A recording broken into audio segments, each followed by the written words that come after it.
Hi friends, welcome to episode 52. It's Boxing Day, the 26th of December, when most sensible people are at home or visiting friends, and I'm up here in this barn working on my RT.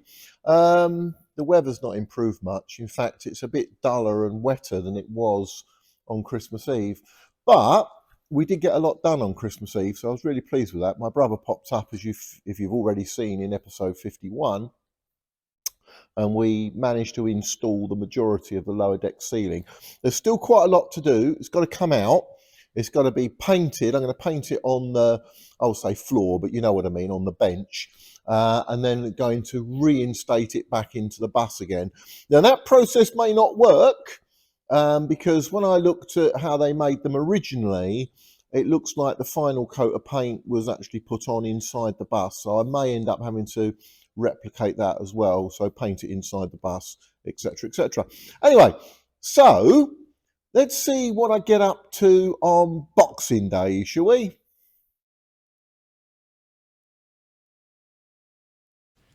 Hi friends, like I said, welcome to episode 52. The weather has been horrible. I was up the barn for 4 days. It was damp and grotty, just like this picture here, and it hardly seemed to improve at all. Anyway, Boxing Day, I got up there bright and early before the sun had come up, if you can call it the sun, and started to remove the ceiling from the inside of the RT. Now, as you know, if you've watched the previous edition, number 51, you'll know that Daryl and I fitted the ceiling, dry fitted the ceiling, I think is the best word of putting it. The idea being the whole thing's got to come back down anyway. It's got to be painted on the ground. But there was one particular panel, and that's the one over the platform, where you've got the turning handle for the side blind and the pole and the little lamp. That one had to come down because that covered where the cables needed to run from the saloon of the bus to round the back where the little destination blind is. So I had to remove that as the very first thing. However, sometimes you think I've not achieved anything, I've just sat here and done bugger all basically. But anyway, now the good thing is yeah, we've got the interior lights all working now, so the lower deck works, the upper deck works, so a great achievement, especially in the fact that those lights haven't worked for 30 odd years. So it's almost finished, bar a couple of little terminations of the wiring, but I'll run you through what I did on that. So let's start with removing this ceiling. Right, so let's make a start with taking the ceiling down. This panel here is just this panel that needed to come down. Didn't have to take much of the rest down, although eventually everything else was going to have to come down. But anyway, this panel is hiding two bits of conduit. One bit of conduit does the little side blind that you can just see above the top of shot. And then there's a much bigger conduit that runs across, which carries all the cables, the saloon lighting power, the rear lights and all of that stuff, and it then runs through above where I am standing now and then runs into the little rear blind box at the bottom. It runs in a gully, and obviously I needed to get that out the way in order to get the wiring loom through. You can see in that green carrier bag just hanging in back of shot, that's all of the old cables. I basically left them all connected, but just stuck them in that bag just to keep them tidy, because otherwise there's wires hanging everywhere and it sort of gets in the way. So anyway, there's the ceiling coming down. I've got the undercoat and the top coat on order. I am going for that yellow. If you have a look inside the bus, you can see yellow on the those light pans there. That's the colour I'm going to use. And you can also see in the past when someone sprayed that ceiling, that's the thing that they did. I mean, we learned quite a bit putting that ceiling in, and I can see why, unlike Route Masters where they basically painted the ceiling off the bus and then fitted them in the RT they fitted the ceiling then painted it. But I'm going to try and do a hybrid of partly paint the ceiling on the floor and then actually paint, maybe finish it off inside the bus. So anyway, that's that panel coming down eventually. Always gets stuck on something, doesn't it? All right, and then you can see the conduit that I was after. You see that conduit just sitting there just by that bit of sticky tape. Right, so having got the ceiling panel out of the way, now it's my chance to get to this wiring. There it is, a big pile of it. Now it is a bit confusing because some wires start here. There's a negative that runs from the little lamp. You can see it in the past, look, just above my hand there, you might notice there's a bit of a scorch mark. That is a scorch mark from where the lamp was. So what I'm doing here is the original cable just kind of held a bit like you can see on the right of shot or centre of shot. It just kind of just ran across like that, and I didn't like that. I thought it doesn't look very good. So this is heat shrink sort of protective stuff for the cabling. The actual cable is a lot thinner itself than the original stuff, and I don't want to bore you with apparently copper and aluminium, copper being more conductive than aluminium, but the actual PVC itself is a lot thinner. So where there's chances of it being rubbing against something, what I've done is I've tried to put this shrink wrap stuff in there. So anyway, it's also good that when it's freezing cold, you can see I've got my overalls on and my old jacket as well. That's not the jacket I do the intro with, it's a jacket I keep up there.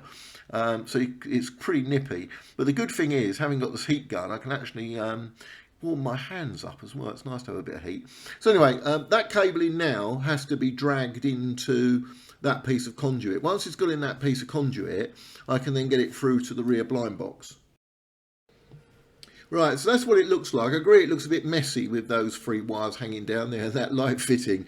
That is the little lamp that sits above the top of the platform. Now, what I'm going to do is I'll trim that down at some point when I finally get to put the ceiling back in. But for the time being, it's useful, I think, just to keep some excess wire there, because the last thing I want to do is cut this too short, because it's going to give me all sorts of problems.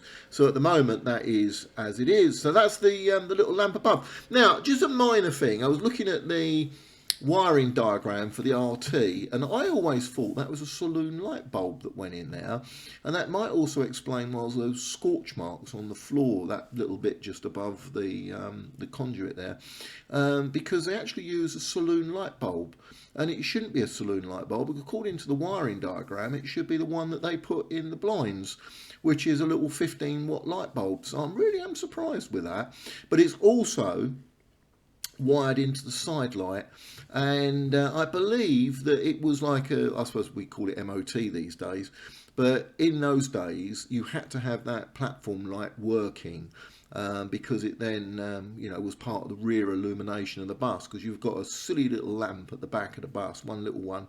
I mean, I was driving on the motorway the other day, I'll never bore you too much, but driving on the motorway the other day in poor conditions, as you saw in the earlier picture, and I thought, how on earth can anybody drive an RT on any fast road? You'd literally be like a vehicle with no lights.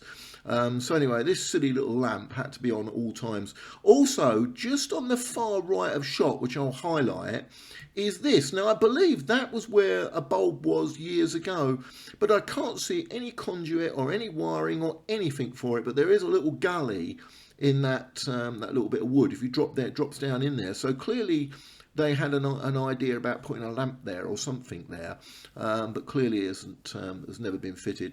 So anyway, hopefully you like my little bit of conduit. I did take it out and painted it. The other one, which is not visible, is also painted. I do like to just remove things and paint them. And that brown that you see there, that is probably the original brown that was put in when the body was built in sort of, I don't know, what, 1950 or whenever. Must have been, and I don't think it's ever been repainted. So that is the original brown. Right, okay, it's Friday morning. I was here yesterday on Boxing Day doing this. This is the rewiring of the back of the bus. This is the new wires, all the new conduit, the new wires through the conduit in the back of this box, which you can't see here. And these are the old wires. You notice there's a couple of cloth coloured ones there. There you go, there's a cloth covered one. So all of that's got to come out and then be replaced by this. Now, some of this stuff, which looks like grey, looks a little bit scruffy, but this is for the buzzer upstairs. So I rewired that yesterday, so that's now in. Right, we've got some wires over here, which are for the blind box. Right, we've also now got the wires in. These ones are for the upper deck lighting. there's actually two red ones there. You can't quite see it. There's two red ones. There you go. So that's the upper deck lighting, near side, offside. And these two here, hang on a minute, 1, 2, you know what I mean. There you go. There's a second one there somewhere. There it is. So that's the lower deck lighting. Then I've got this one here that I've covered. That's for the rear number blind. So that's done. And then I've got somewhere in here, down in this gully, that's the connector for the rear blind, the rear destination blind. So there we are, and there's my notes as well, by the way, on the side there to remind me what colours are which. But there's everything in the back there. There's the sort of main lights there for the saloon. There's the indicators, brake lights, and side lights. The side light is now white, so that's the side light, that one there. And I've gone through that. That's the offside indicator. That's the near side indicator. And I think that's the brake lights. There we go. All right, so let's push on then. Right, before we leave this, can I just show you budding electricians this block?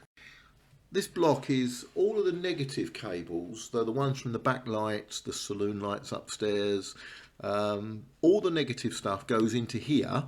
And then there's one singular cable that goes all the way down to where the light switch box is.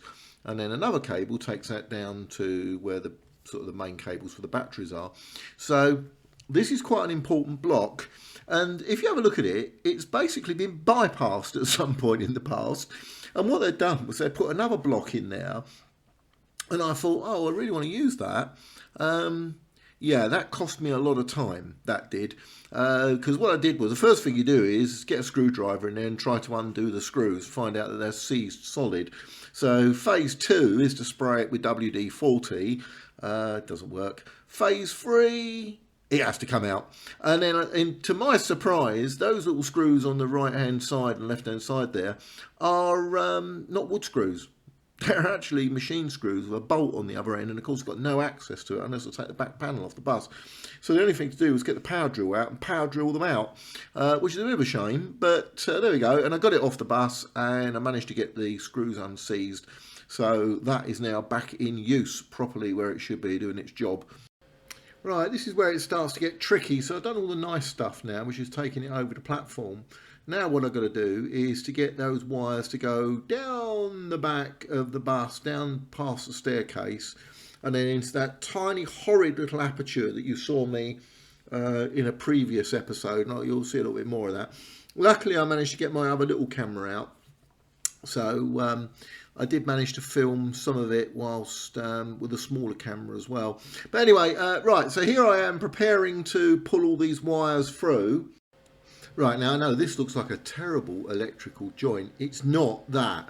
What it is I've removed in this shot all of the other wires that I don't need, and I've kept 2 of the cloth coloured wires in there. The one that's slightly to the top of shot, I'm just keeping that as a backup wire.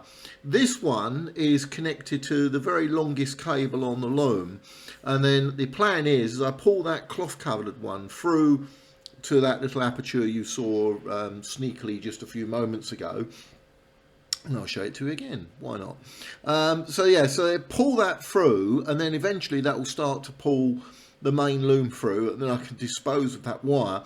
If it all goes wrong, I've got the second wire, that manky thing that's sitting up the top there, and I'll simply then connect that to that one and then pull that one through. If it goes wrong on the second occasion, we're up the creek without a paddle, but let's hope that doesn't happen. Right, this is in that little gap underneath the staircase, so I've got to pull this wire through, and on the end of that is connected the main loom. So eventually, hopefully, it will start to come through. But I had to be in 2 places at once. I had to be upstairs and downstairs trying to get this wire to come through. But yeah, anyway, I've managed obviously to get it all through, and once this was where it should be, then all I had to do was get it into the area just above the batteries. There's a bit of conduit there which the final cables come through, but the ones that go to the backlight cluster, That's a job for the future. It's not going to happen now. We're going to have to move the bus forward somehow so I can get to the back, because you may have noticed some of the other shots, it's almost up against the racking. So yeah, so that's the job for the future. But anyway, we're pretty much there now. Right, talking about that final bit of conduit, here it is. Speeded up, by the way, that's why the pipe's moving about so much. But I'm propelling the wire through from the other end. Normally I'd leave a wire in there, but there you go. So that's that one through.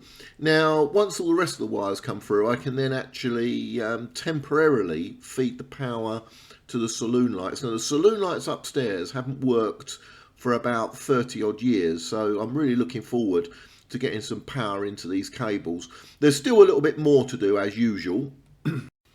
Right, so a little bit more fiddling around downstairs to give a power supply to these lights. Like I said, these lights haven't worked for about 30 odd years, and I've rewired them upstairs to where the back mirror is.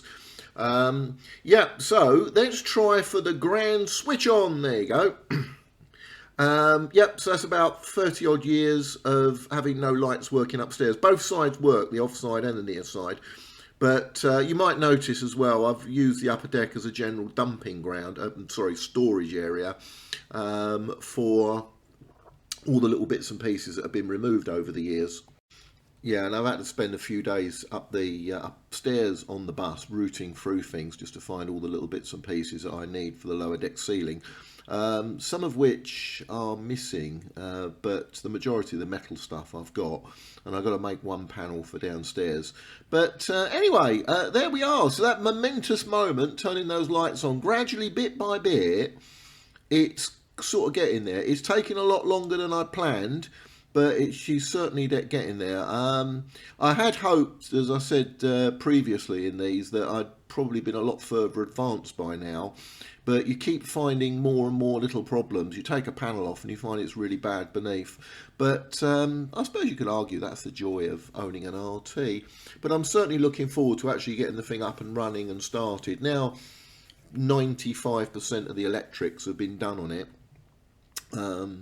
You know, we can start turning our attention to other things now. So anyway, thank you very much for joining me. With that little momentous moment out of the way, I can start editing the one that I did yesterday, on the 1st of January. I was up at the barn on the 1st of January working away, and I've got some information on the injectors that I took out. Not looking good. So anyway, thank you very much, everyone. Have a great new year if you're watching this over the new year recently. If you're not, in the middle of the summer, then you'll wonder what the hell I'm talking about. But anyway, thanks very much for joining, and here's some more that YouTube think you might like.